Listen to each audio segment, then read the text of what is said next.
Hello, hello, hello. You know the deal. Here we go again. Janine LaRue with LaRuelist Cafe. Today we have an amazing show for you today. Today we're going to talk about pardons. We're going to talk about people who have been pardoned by a governor, someone who's been pardoned by our forever president, President Barack Obama. And ironically, both of these gentlemen actually know the president. Well, John doesn't know the president yet, but we're working on that. We want him to get to meet the person who gave him a new start at life. And we're going to have another guest come on. Many people in the state know her. She's going to be brought on toward the end of the show. She also served some time in prison. But I'm going to tell you, when she comes on, you're not going to see somebody who was incarcerated. You're going to see somebody who is an author. She is a lawyer. She has her PhD or DD. She's a pastor. And this is going to be one heck of a show. Now, here's the other thing you're going to see.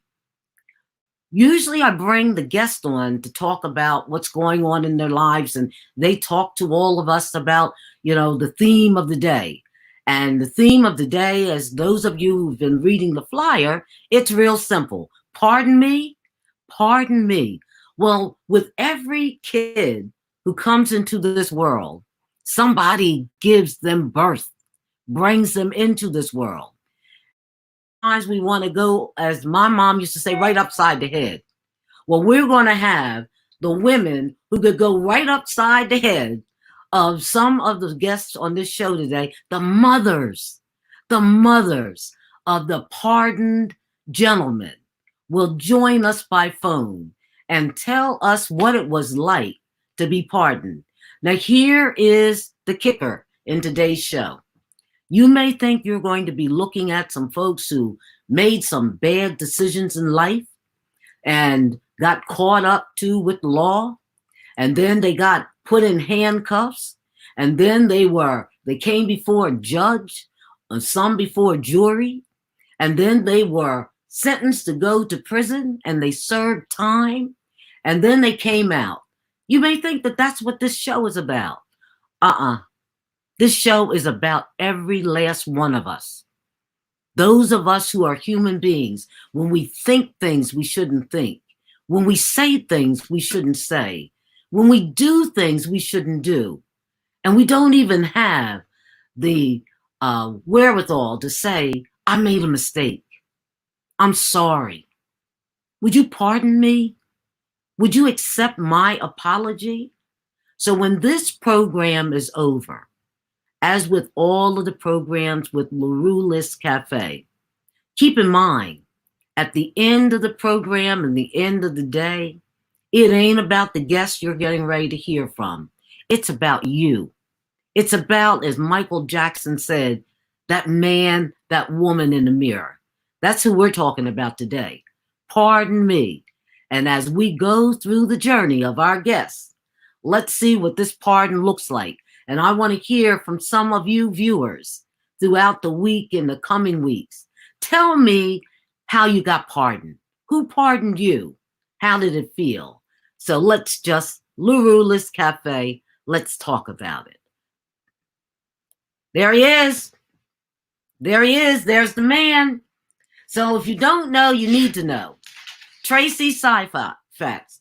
You might want to come into my house and see some of the handiwork he has done, turning an ugly basement into a livable place, because he is an entrepreneur. He is an author. He teaches.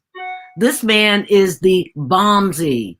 As people say, he would be dope. I know how to say some of those words, Tracey, not a lot of them, but some of them. Tracey will tell us about his life. We'll hear about that in a moment. But right now, Tracey, just say, if you would, say hello to our viewers today.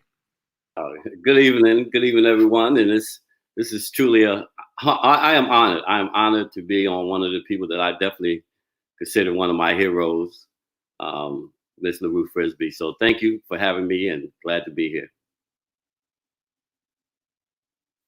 Thank you so much, Tracey. We really, really do appreciate it. So we're going to bring on the other gentleman. Pardon me. Now I'm going to tell you something about this guy before he comes on. I'm just going to embarrass him because I can embarrass him because I've known him since he was a little snot-nosed kid. And I'm telling you right now, I absolutely love him. Years ago, I ran for public office in Winslow Township. And back in the day, I was only in my 20s. I was a little short black woman as I am today, but I was much younger. And I ran for public office where in that town, everybody in public office except two, on council, school board, everything, they were all Italians. And when they saw this little black lady with this great big afro trying to run for office, people looked at me and said, is she for real? They called me Little Angela Davis. Nobody wanted to listen to me. I actually won by a landslide. But the problem was the Italian guys wouldn't talk to me. I knew I was smart enough to be sitting. In fact, I thought I was smarter than many of them sitting up there on council. They didn't want to talk to me. I did everything to ingratiate myself to them. Long comes this guy, old timer, farmer, family from the area, Johnny Gargano. Johnny Gargano, he looked at me one day and he said, you know what, little bit? He said, what you're saying about that ordinance, he said, you're right. He said, I'm going to vote with you. He said, now the guys are going to give me a lot of hard time about it because they don't want me supporting you. You know, girls shouldn't be sitting up here making laws in the town. He said, but I'm going to go with you. John Gargano voted with me every single time. And I'm telling you, he became my hero. And then all of a sudden, all of his little Italian buddies, they were like, well, maybe she's not that bad. And they began to say, all right, we'll listen to her. He became my hero. Well, this kid who's coming on right now, who's all grown up, he's probably almost 50 now, probably is 50. He was just a kid back then, Johnny Gargano. We were all so proud of him. Smart as a whip, mannerly, helped his parents on the farm. They grew vegetables and things went south for him. And he's going to tell you about his story. He's going to tell you about that pardon. But all of that is way behind him. It's about what he's doing right now. John Gargano, we're going to bring you on. Tell us your... Hello, Janine. How are you? I'm great. You know, I have to kind of replicate what Tracey said. You know, it is an honor to be here with you today. You've been a friend to our family since as long as I can remember, since I was your height. And the story you tell about my dad, he loved you to death. I remember in 1991 when Governor Florio appointed you to the Casino Control Commission, this man hunted me down 20 acres deep in an onion farm. He was more excited than you probably were. He said, you'll never believe what she did now. He said, I'm riding with her. And he always did. But and he came to my swearing in too. I'll never forget it. And you know, your mom said to me today, she said, you know, Janine, you were always the other woman in our house. I said, well, you know what? If I can be the other woman, the way I had a relationship with your husband, I wish with my two ex-husbands that all the other women were like me. We had a great laugh on that. But thank you so much, John, for coming on. Thank you. We just thank you for that. So Tracey, yes. I'm going to ask you, tell us about your story. We want to know about you.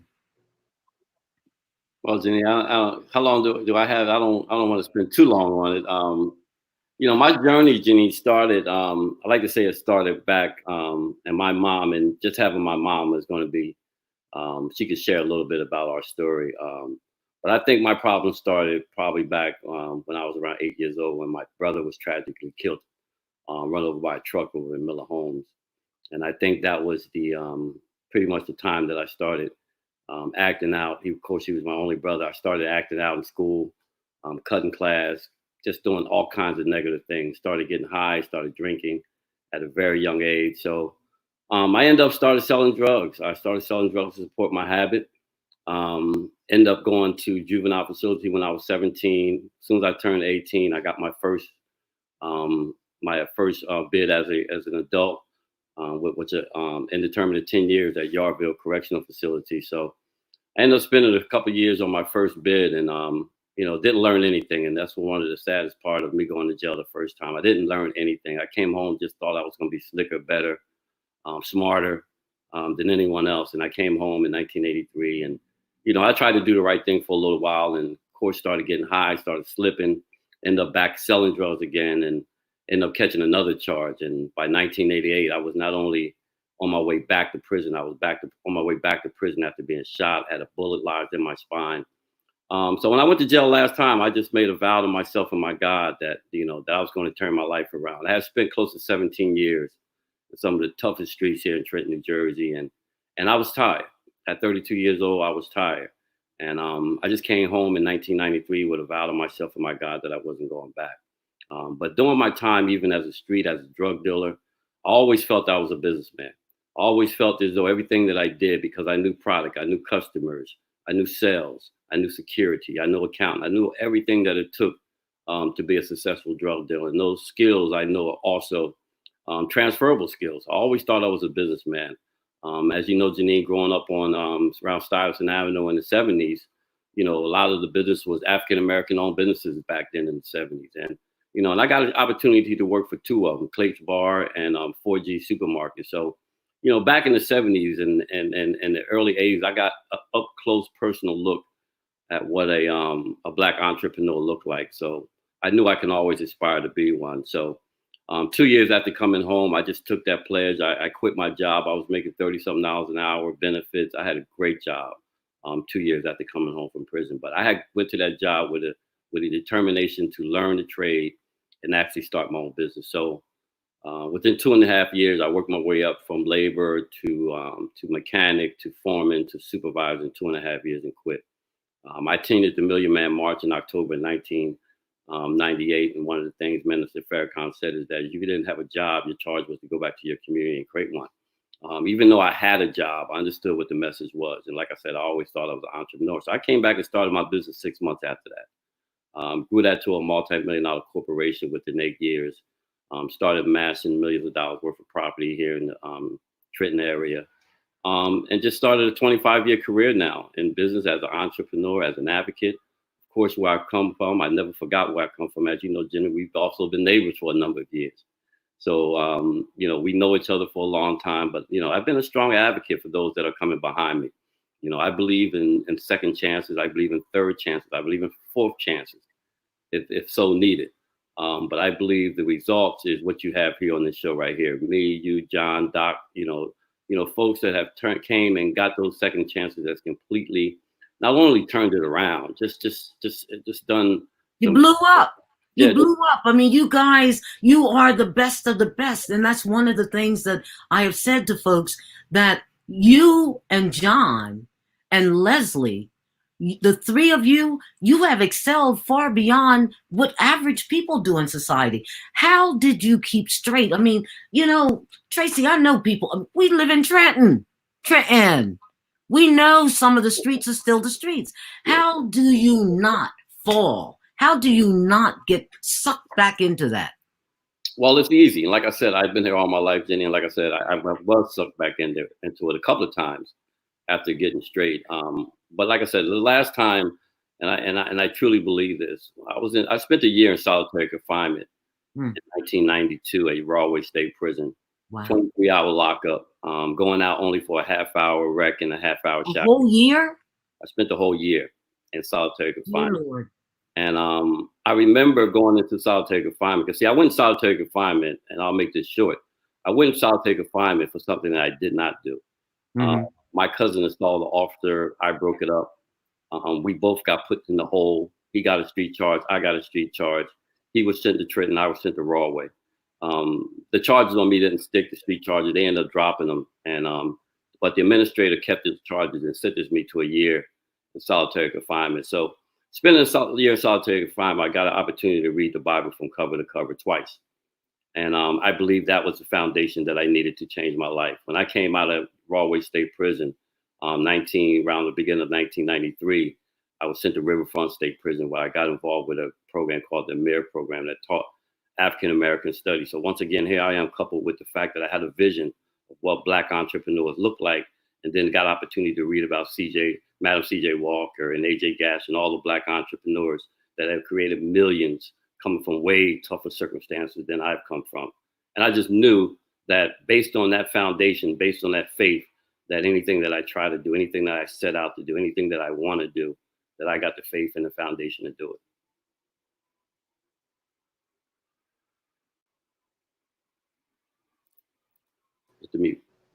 Hit the mute button. Can you hear me? Yeah. Okay, thank you. So John, I want to know about your story, and I want to know about that guy behind you. What's that about? Well, that's, people say, where do you get the motivation from? And somewhere on this desk here, I still have the letter that he sent me in the mail. And, it's probably the most powerful thing I've ever received from anybody. Just a very short 3-paragraph letter, but it really encompasses my entire life. I mean, most of the story, Janine. Grew up on the farm with mom and dad, started at 5 years old, putting the crates together, earning money. From there, I didn't want to be a vegetable farmer. I saw my father and my mother work so hard their whole life for next to nothing, and it's just not what I wanted to do. So I started experimenting, as you know. Told my dad, and you probably had your hand in this as well, I wanted to work for an Atlantic City Expressway. 4 days later, I was working for the New Jersey State Police on the Atlantic City Expressway. I did that for a year.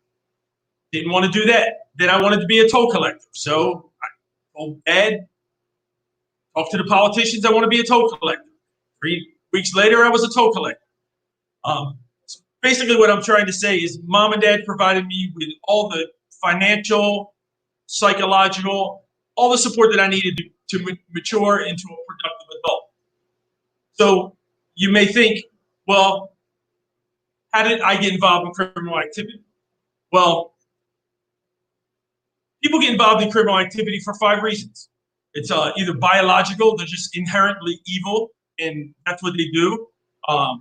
They have adverse or traumatic childhood experiences, something that Tracey just spoke about. They have traumatic experiences as an adult that they don't know how to deal with, and that leads them on a downward spiral. It could be the social environment that you grew up in, or it could be substance abuse. For me, I had a very traumatic experience when I was in my mid-20s that I didn't know how to deal with. Had I gotten some mental health treatment then, I probably would have avoided the pain and agony of that I caused my entire family and myself, for that matter, had I gotten that treatment then. But I didn't. That's a big reason why I'm a very vocal advocate for mental health treatment and education. I think that both of those things are the keys to success to keep people out of getting in the gutter of the criminal justice system. I decided that I didn't want to stay in Jersey anymore. I moved to Philadelphia, started working in the restaurant industry. Of course, the same qualities that made me successful in business and in dealing with the public, also attributed to selling drugs. Like Tracey said, you knew the contacts, you knew the dealers, you were manipulative, you knew how to do this, you knew how to do that. So the same qualities that make you successful in business also fuel your success in the drug trade. So began recreational drug use with some people that I work with in the restaurants. Before you know it, the drug use increased, started selling a little bit so that I could finance the drug use. Before you know it, the businessman kicked in me, and I was Mr. Drug Dealer, selling drugs in New York, New Jersey, Pennsylvania. Abandoned my family, didn't speak to them during this time period, and just went on this downward spiral. Had a couple brushes with state law enforcement. Of course, the experiences that I've had in politics with you and my dad and the contacts that I had. Hired a big shot lawyer from Camden, little slap on the wrist, probation here, case thrown out here, case thrown out there. You think you're untouchable. And all this continues to snowball, and you fuel bigger drug deals, more drug deals. 2002, the feds got a hold of me. It's a whole different story once you get into the federal system, not like the state system. I remember sitting in the holding pen asking them where my bail hearing was, and they said, bail? You don't get no bail in the Fed. There's a presumption against bail in all federal cases in dealing with drugs. And that's really where the table turned for me. I ultimately was sentenced to a 30-year sentence, 20 years of incarceration, 10 years supervised release. I went away to my prison. First prison was in North Carolina at Butner Low. I was sick for 3 years. Never really thought I would ever get out of prison. I thought my life was over. But the human body has a tendency to be able to adapt to anything that you have going on. It may take time, it may take a month, it may take 3 years. For me, it took about 3 years. At the 3-year point, I refused to let it break me. I don't blame anybody for it. I don't excuse my behavior. I believe that I was deserving of a prison sentence. Do I think it should have been 30 years? Absolutely not. I think that the criminal justice system in this country over-incarcerates and over-criminalizes a lot of drug activity.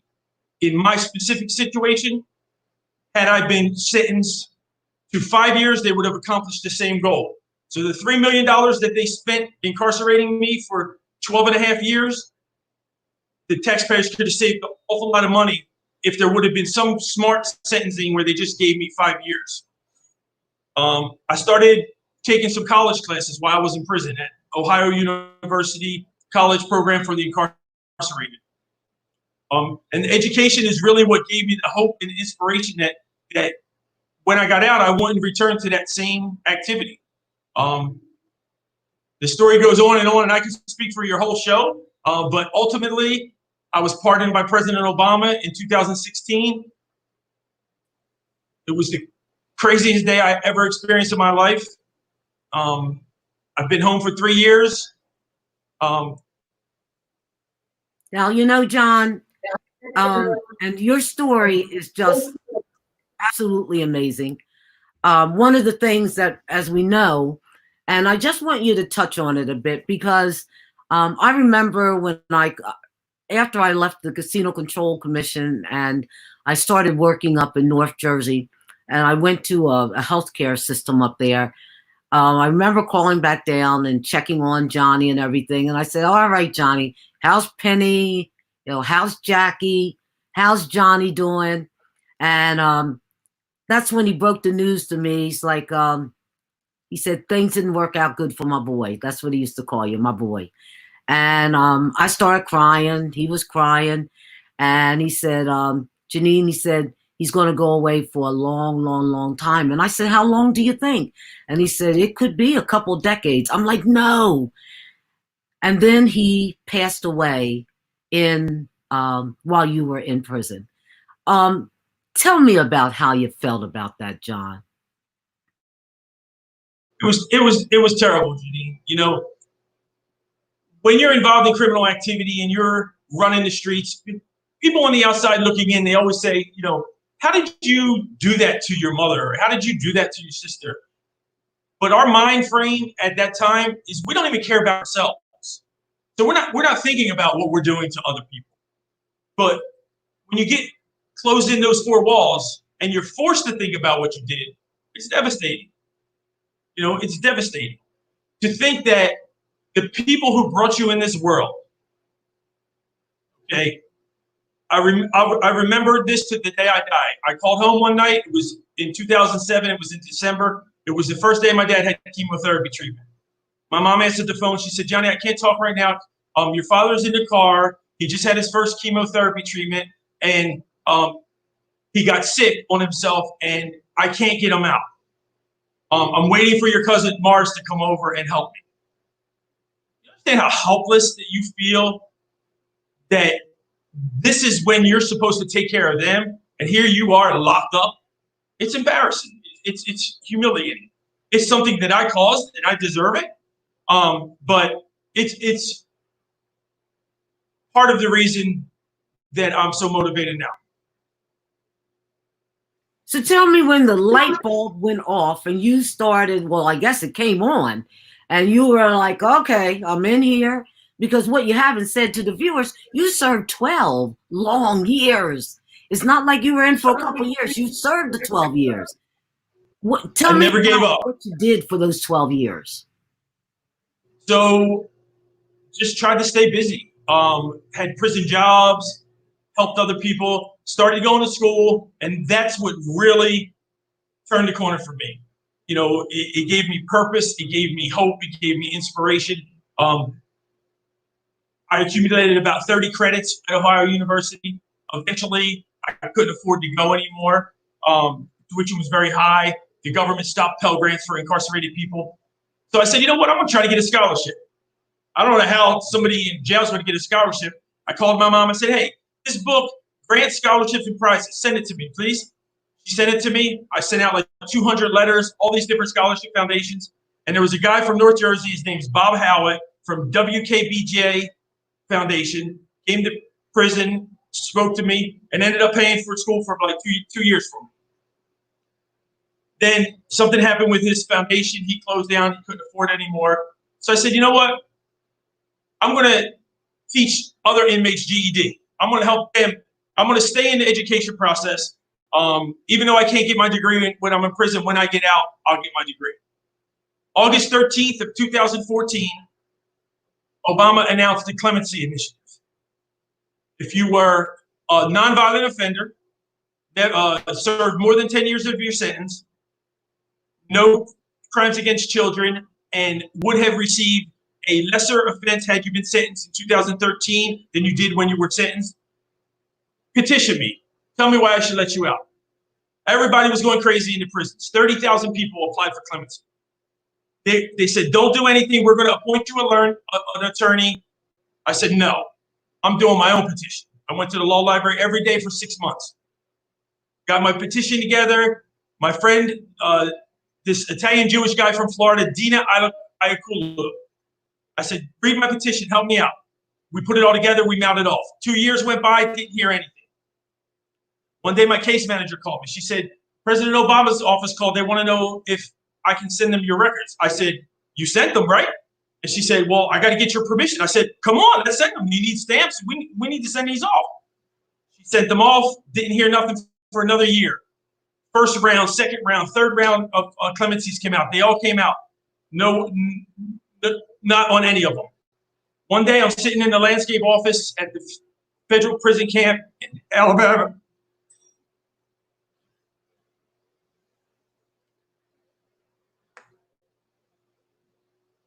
Head orderly came and he said, Councilor Brown wants to see you. I said, what's Councilor Brown want? If the council came to see you, you was in trouble. He said, come to the office at 2 o'clock. I said, no, where's he at? He's in the officer's chow hall. I said, okay. I went to the officer's chow hall, walked in. Brown, what's up? What do you want? He said, what are you doing in here? I said, I don't know. Wayne said you wanted me. He said, be in the warden's office at 2:15. I said, be in the warden's office at 2:15 for what? He said, SIS wants to talk to you. So SIS is like the internal investigative prong of the prisons.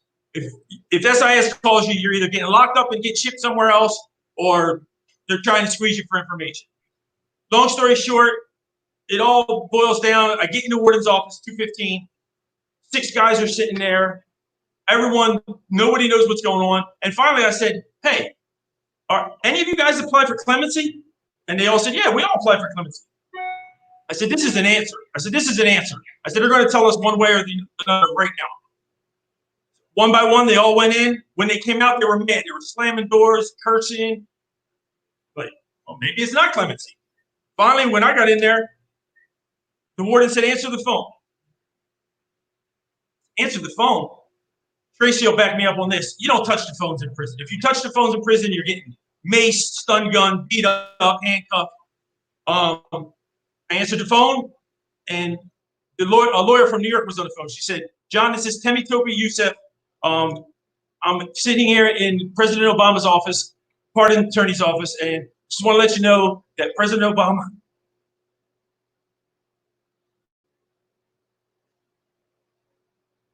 signed your petition, you're going home in 4 days. You know, at this point, I'm not supposed to be home till 2025. I have no, like, Tracey can tell you, I walked in the courtyard, I sat under the trees for like an hour and a half. I didn't even know, like, how do you prepare to come home in 4 days? I mean, I was grateful, but I was just in a state of shock. Said, I better call my mom. Called my mom, said, Mom, you sitting down? She said, huh? I said, are you sitting down? She said, I ain't got time for this. What the hell do you want? I said, just sit down. And I told her.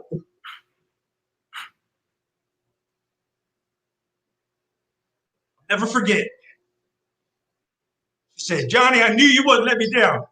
I said, let you down? What are you talking about? She said, from the day your father died, I prayed every night.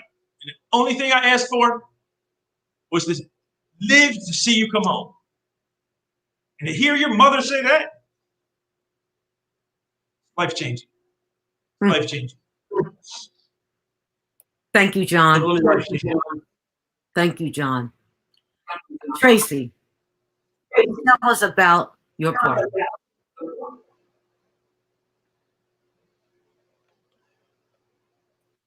Well, as you know, Jenny, you know my pardon, and John, that was a very heartwarming story, John. Just goes to show you the power of redemption and forgiveness, man. And you know, God bless you and your mother, and God bless your dad also, bro. Yeah, so you know, mine, Jenny, was a little different. You know, I got my pardon, 23 years, after I started my first business. Some 25 years after coming home from prison. I got my pardon on December 23rd of 2017. But I had petitioned the governor for a couple of years, Jenny, and like I said, I served the state of New Jersey. I served the state of New Jersey faithfully from 2009 to 2011 on the Capital City Redevelopment Corporation, overseeing millions of dollars worth of construction around the War Memorial Building. That circle and the lights that you see around the War Memorial Building, I was a part of that board. So I served the state for a number of years before I came down with cancer and had to step down from that board. So when I put my pardon into the governor, this was in around 2015, my pardon sat for over a year and a half. But the only thing is that, the same rooms that Governor Christie was in was the same rooms that I'm in as an entrepreneur and as a businessman. So the governor got opportunity to see me on the numerous occasions at different functions. So he got opportunity to know me up close and personal on a couple of occasions. And I had opportunity to speak to him about my application. And finally, on his way out the door, as you know, 2 months before Christie left the office, he pardoned me and about 9 other folks. And I got opportunity to get a clean slate on life. And, I thank God for the opportunity, but I also recognize that, I was pardoned when I left jail in 1993 by the only one that's capable of giving real pardons. And that's the one up above. Hold on. Oh, okay. So, gentlemen, I'm going to bring the two of you on screen together because we have some pretty interesting ladies on the phone right now. And I'm going to ask them to tell their story. These are your mothers, your moms. Let's see. Yeah, we have a little feedback going here, so you can hear me, and I'm going to mute your mics. Okay.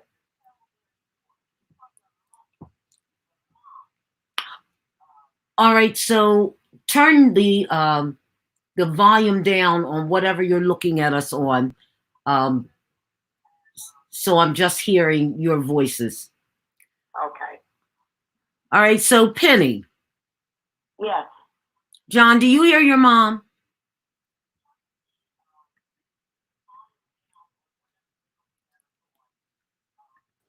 You said yes, you hear your mom. So Penny, tell us, how did you feel when you found out that the President of the United States of America, I call him my forever president, pardoned your son from little old Sicklerville, New Jersey, for crimes he had committed? How did you feel about that? Janine, I still get chills right now as you're saying those words. It was incredible. I think it had to be one of the happiest moments of my life because I knew John was working very hard to turn his life around, and I had faith, and it just was a most incredible feeling to know that he was pardoned by Obama. It was incredible. And I have to tell you, and I told John the story a couple of days ago because I thought John was still in prison. And when you reached out to me on Facebook and said, could you help me? I hate to bother you, but could you help me get my son his birth certificate? I remember saying, what does he need his birth certificate for? He's in the federal prison system. And you're like, no, he's not. The president pardoned him. I'm like, well, excuse me, people. I just thought that was amazing. Just absolutely amazing. So Penny, if you had to say something to Johnny right now, he said to me a couple days ago, it might have been yesterday, he said, oh man, this lockdown, you know, being put in the house like this with this coronavirus, this is almost like being in prison. I said, John, you want to rethink those words? I don't think so. He said, you're right. He said, you're right. So what is it you want to say to your son right now, Penny?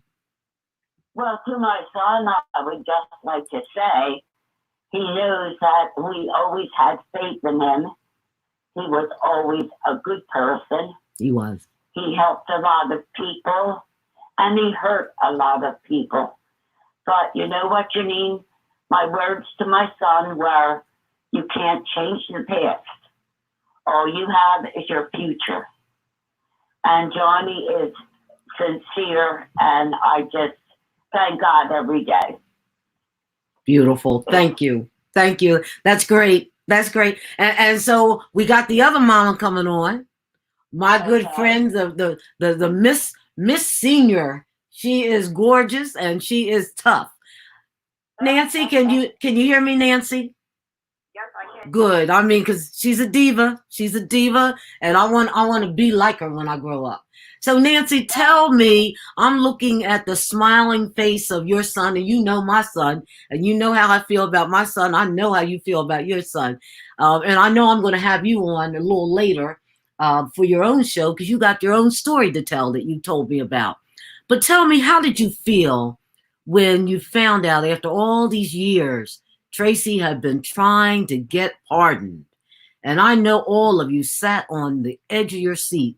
How did you feel when you found out it happened? Who told you? Well, Janine, I think it was my granddaughter, Tracey, and I think she called me and said, Mama, my dad got his pardon. And I was so overjoyed that the tears came because I knew that he had applied for the pardon. And I don't know what was taking Christie so long to sign that papers. Are you listening, Christie? Go ahead. Well, that's okay. He's not our governor anymore, so it's all right. He did a good thing. He did a good thing. You know, and I prayed, that he would get this pardon. And then I got a little upset because how can the president acknowledge him for all his good work? And here go the governor won't even give him a pardon. I mean, doing amazing work. That's right. The governor gave your son an honor. That pardon, and I need to share that. I was upset about it. I was too. It was taking too long. Well, he got it done, and we have two pardoned men here. I tell you, I'm excited. So mothers, this is 1 week after Mother's Day, and I know that Tracey got his pardon just before Christmas. Oh my goodness, what a Christmas gift that is. I just want to thank you two ladies for coming on. You have made the show. I love you guys so much. And being a senior citizen myself, I know that it is great to know that you brought two men into this world. And even though they made some choices that you didn't like and were not good choices, that you both lived to see your two sons pardoned. Thank you so much for coming on, and God bless you. Yes, and God bless you as well, Janine. Bless you all, Janine. And my words to any mother out there, don't ever give up hope. Absolutely, Jenny. Absolutely. Keep the faith. Maintain that hope for our babies. Okay. And Did you then, guys hear we'd that? love to You're meet still you babies. someday. Okay, I'm thinking yours. We'll have to figure this out and get together. I would love to meet you. Okay, well, Janine will fix it. I'll get it She'll make together. it happen. All right. Okay. Love you, ladies. All right. Bye-bye. Okay, love you too, All honey. right. Bye-bye. Bye-bye. Whew. So I feel like crying. So, gentlemen, I'm going to thank you. I'm going to bring you back on in a second, but we're now going to bring another person on. Now, this woman, I've known her for many, many years. She's a diva. She is the woman. And at one point in her life, she made some decisions that were just not good decisions. They weren't good decisions. And it landed her in jail. But let me tell you something. While she was in prison, she began to think about her life. She began to think about her life. And she journaled her journey. And when she came out, she made a decision. She was going to document something that I was a part of, the book signing event. She authored a book. The name of the book is Breaking Codependency: How to Navigate the Traps That Sabotage Your Life. And I'm going to tell you something. When Leslie Devereaux came out of prison, not knowing what she was going to do, how she was going to do it, God gave her the word. And so no longer is she whatever number they assigned her to when she was in prison. I'm bringing on the diva. We call her, she is the Reverend Dr. Leslie Devereaux, Esquire, okay? Pastor of a church, author, a trainer, motivational speaker. She is the bomb. My friend, Leslie Devereaux. Leslie, thank you for coming on. Tell us about restoration, redemption, pardon, because you haven't been pardoned by a governor or a president. You've been pardoned by God, and you're doing okay. You have had the governor, the first lady in your church. Let's talk about that. It is now your show. There you go. If I can get you unmuted. And I don't know. Am I unmuted? Yeah, you're unmuted. Hi. Well, first I got to say, Janine, you're too kind. Thank you very much for all those accolades. You know I love you. And you're right, we go back a long time before any of the things that occurred in my life did. Then there was some space, as expected, I will say, especially when you're in a political arena, that people will distance themselves. And I don't say that in a negative way. I just think that's part of course, just because of the whole political arena. So there were people that had to distance themselves, and there were people that just did it voluntarily. But it was fine, because in the fullness of time, when I look back now at some of the situation and how things, uncovered, I may have done the same thing. So I hold no animus against anyone. I love everybody, and I'm just glad to be alive. So this is interesting because I don't have a lot of time, but I've been watching Janine's program since she started, and I just was so excited for her and happy. And I just told her when I saw that she was going to have these two men on, I said that's going to be good. And she reached out to me to ask me would I come and share. And so I told her sure. And what I want to share is the gift of resiliency, what it means to go through, and to be as low as you can go but still have victory in the end. And how you can take a situation that might seem hopeless, and turn your mess into a message, and turn your adversity into opportunity, and to look forward and not backwards, to not let people hold you hostage to your past, to let go of anger and to let go of bondage, things that, kept you in a negative space. So that's what I chose to do. And I thank Janine for mentioning my book. And she's right. So when I was on hiatus, like I like to say, I started journaling, every day. Like every day I was writing. Some things were not very pleasant, what I saw, but the book was meant to be more reflective of who I was and some of the mistakes I made and why.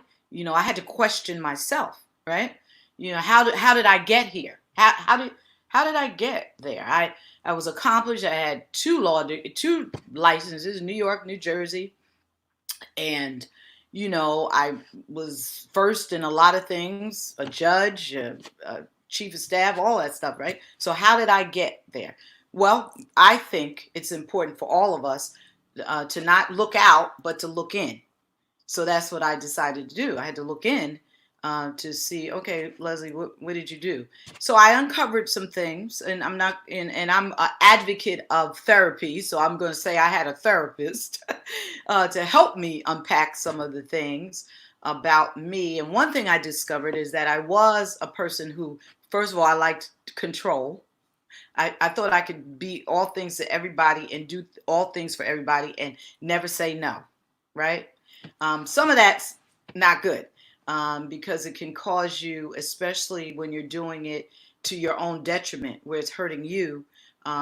You tend to take on those enabling characteristics, and so that's what I attribute some of the choices that I made in 2004 to that. So I unpacked it all, and I then said, okay, I understand what I did. And I say this now when I speak to women and to people who have, dealt with adversity. Okay, you did what you did. So now it's up to you to decide how you're going to take what you did and live your life moving forward. Because you can't go back. You cannot change 2 seconds, 1 nanosecond of what happened in your life, right? The only thing you can do is move forward. So how are you going to do that? And so for me, I always loved education, and I just decided I was going to continue. I already had, like I said, Juris Doctorate and, my law licenses, but I was not and I want to make sure we're clear on this. This was not a prison conversion. Like I didn't just find God when I went away. That didn't happen. I was a church girl, always.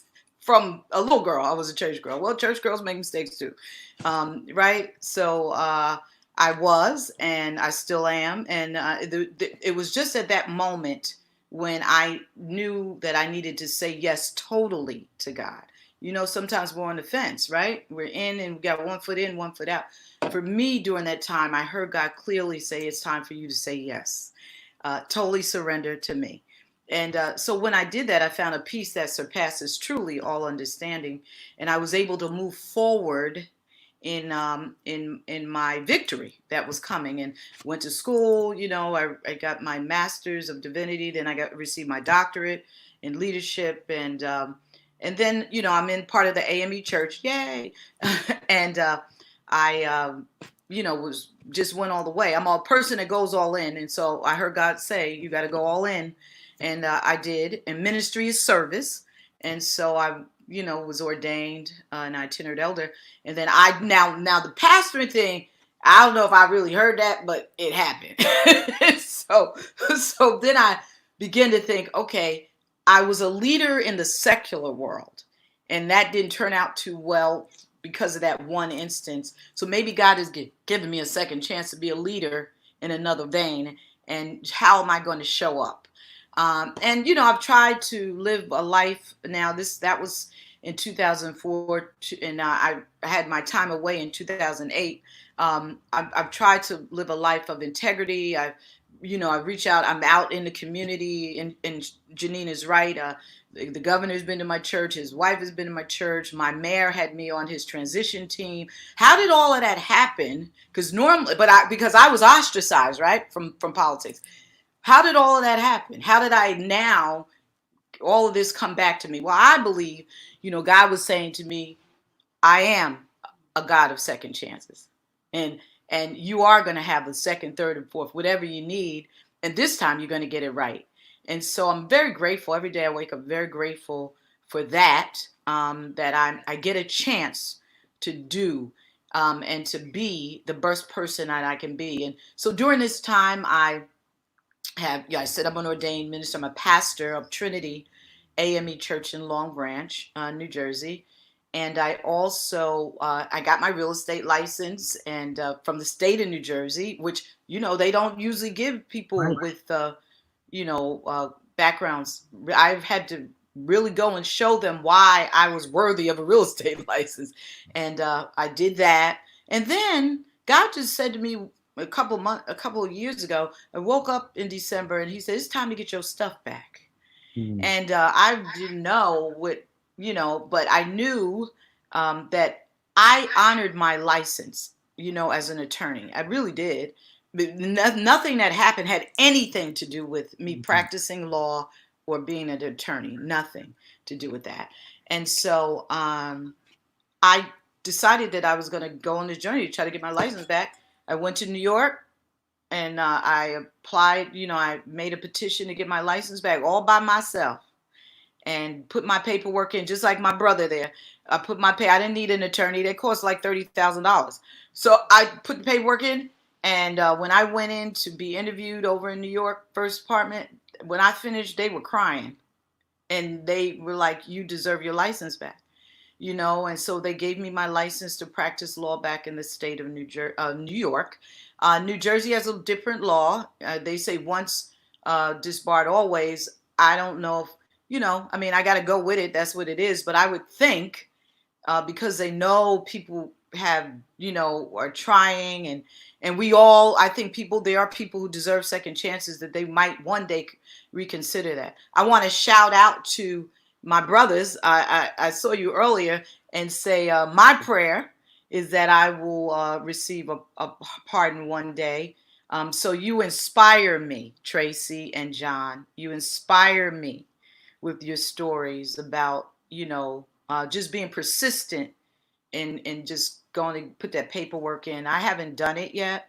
I do know a lot of people in the whole state of New Jersey and a lot of people know me and they know the works I've done. So maybe I'll do that, Tracey. I may have to call you and see what I have to do to put my paperwork in. But I just, let me just read this one thing to you and then I'm done.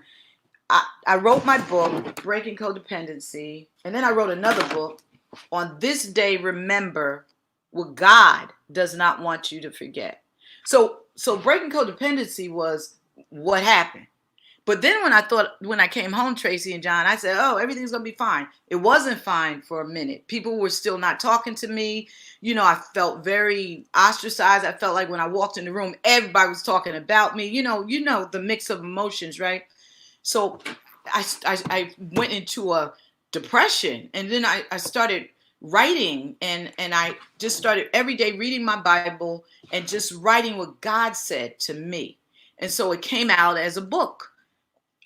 Every day he said, I want you to remember certain things about who I think you are, and how great you are and how much promise you have. And so I wrote the book and, it's been a lot of people, it's a devotional and a lot of people have been blessed by it. So I'm grateful for that.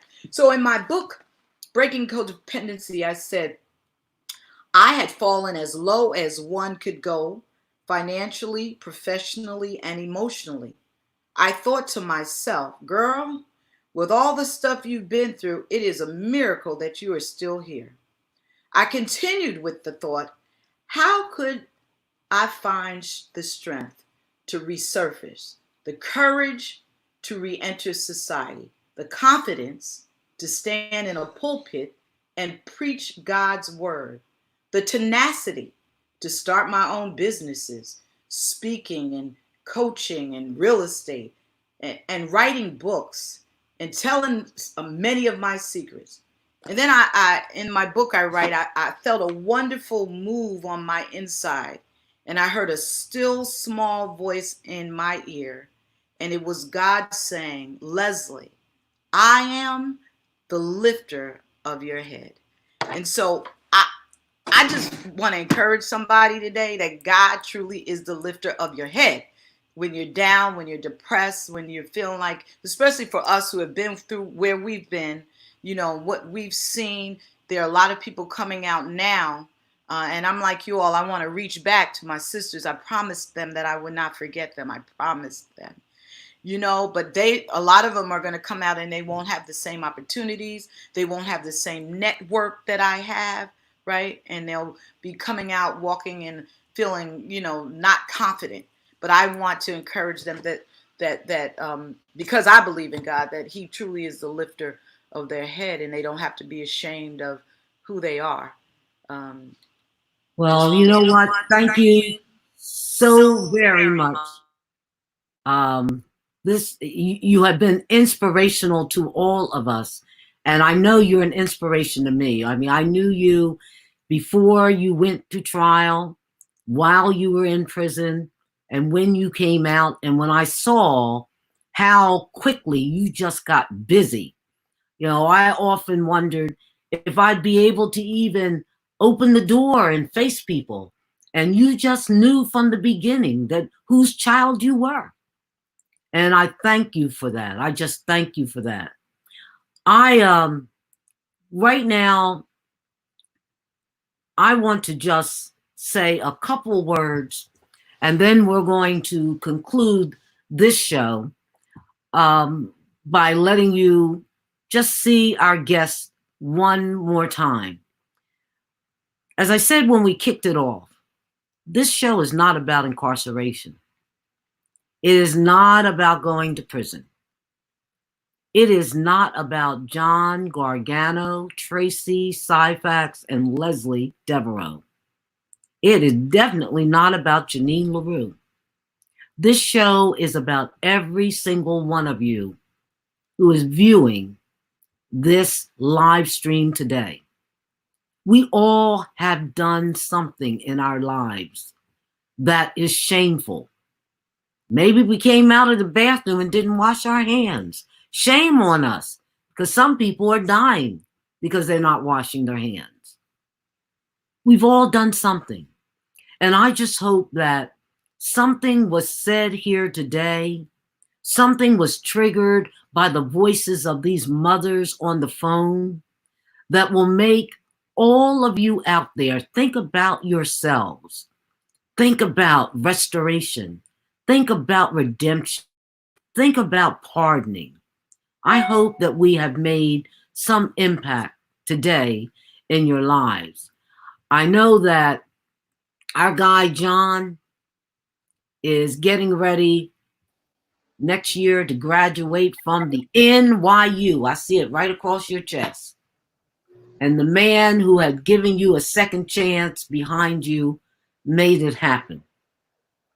Tell us, John, how you feel about that. In so many ways, from the, you know, being a clemency recipient from the very first time you walk out of your federal prison. Obama has a foundation with Stanford University. They fly somebody here, they pick you up, they fly you to your halfway house, they stop at Walmart, get you cosmetics and clothing and anything you need. From every last thing I've needed since I've been home, I call this lady, Milena Blake. She's a godsend. She has a spot waiting for her up in heaven right now, writing reference letters, doing security clearances. I'm in a brand new apartment in the Bronx with very cheap rent because of them. I'm going to NYU on a scholarship. Granted, it's because of my academic achievements, but none of this would be possible had it not be for him. And it happens often. I still, you know, graduation next year is going to be in Yankee Stadium. God willing, COVID-19 is gone, and I still see it. I still see him handing me my degree. Maybe it's just, a figment of my imagination, and it's something that motivates me to We're going to pray it better. in existence. We're going to pray that in existence. And just to reiterate something that the Reverend said, it is our moral responsibility, me, Tracey, the Reverend, and everybody like us, to succeed.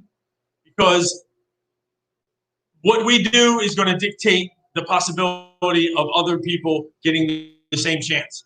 And there are millions of people that are just as deserving, that are serving more time. Maybe they didn't know how to do a petition. Maybe they waited too long. Maybe they lost hope. But what we do will dictate their ability to realize the same dreams. And, that's a very heavy responsibility to carry on your shoulders, and it comes up often, trust me.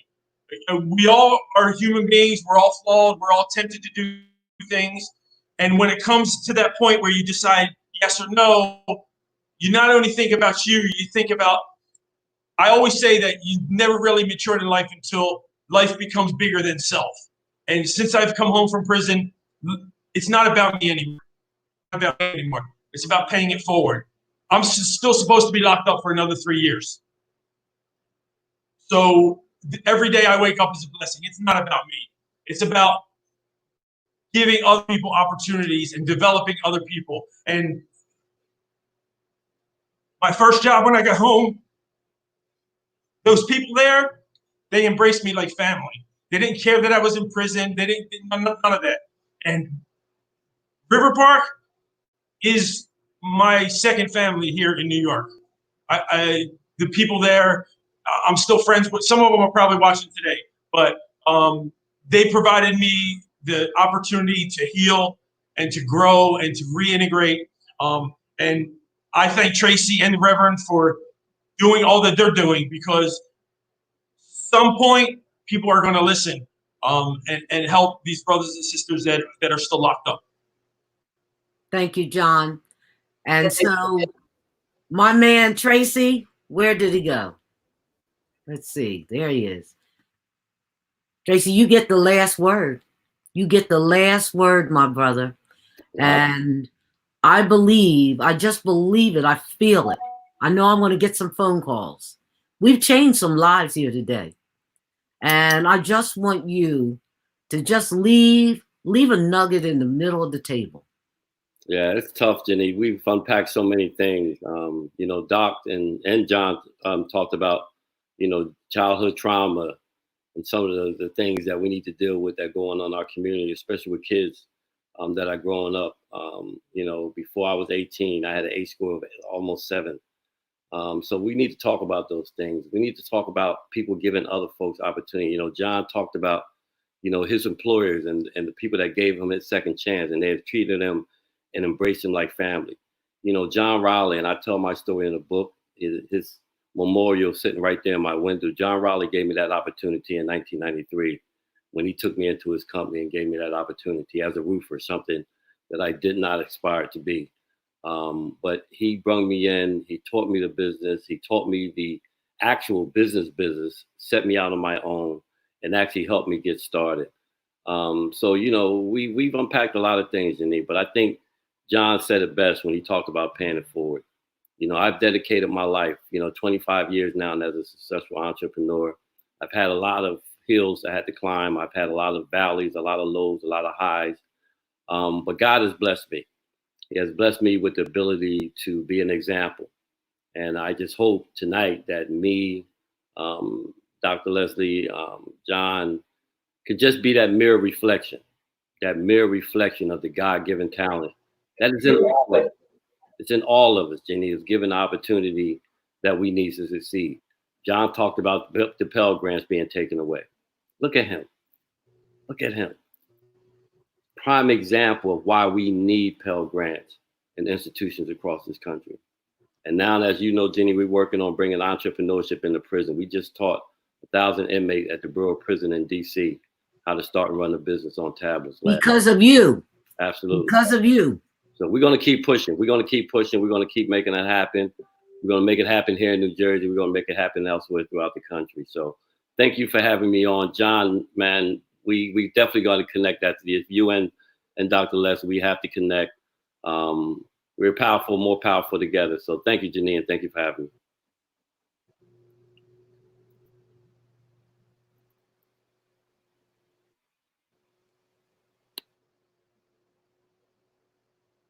If I unmute my mic, maybe you can hear me out there. So thank you so much for tuning in today with LaRuelist Cafe. We are going to continue to break off dialogue on the hard issues. We're not doing little soft issues in here. We're doing the hard issues. And on Wednesday, we're going to have another great show. We're going to have Congresswoman Bonnie Watson Coleman and some others. We're going to talk about mental health, because we're all mentally ill to some point, you know, some more so than others. So we're going to talk about that. But I appreciate you joining us today on a very warm, sunny, summer-like day. I hope you're being safe. Remember to wash your hands, socially distance yourselves, be careful, wear your mask, and if you're going places where you're touching things that you didn't sanitize, put some gloves on. Love you all. Thank you. Peace out.